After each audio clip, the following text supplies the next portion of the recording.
Assalamualaikum warahmatullahi wabarakatuh. Selamat sore Tribuners dimanapun Anda berada. Baik, kali ini tempat beredar luas video kecelakaan lalu lintas yang terjadi di Jalan Lintas Timur, tempatnya di kilometer 32 di dekat gerbang pembangunan tol Kapal Betung.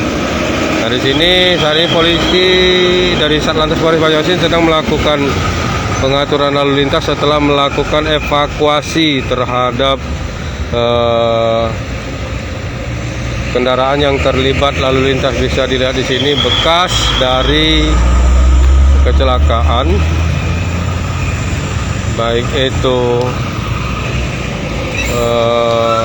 kaca maupun beras, dan juga ada yang sedang melakukan pengangkutan terhadap muatan beras yang tumpah dari angkutan truk. Saat ini bisa disaksikan kondisi lalu lintas yang sedang dilakukan pengaturan oleh Satlantas Polres Banyuasin. Namun untuk barang bukti truk dan dua kendaraan minibus ataupun city car satunya sudah dievakuasi ke pos Laka Musi Pahit. Dan dari informasi yang kami terima bahwa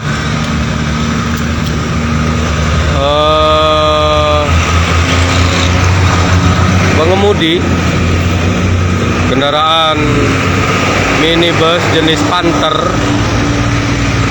sudah dibawa ke Rumah Sakit Pratama Sukajadi Banyuasin, tidak dapat terselamatkan lagi dan dinyatakan pada saat mendapatkan perawatan nyawanya tidak dapat diselamatkan lagi dan meninggal dunia di Rumah Sakit RS Sukajadi.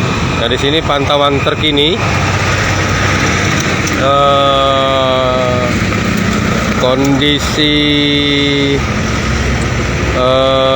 lalu lintas yang ada dan sedang dilakukan pengaturan oleh Satlantas Polres Banyuasin yang langsung dipimpin Kasat Lantas Polres Banyuasin AKP Riki Mozam untuk mengurai terjadinya kemacetan.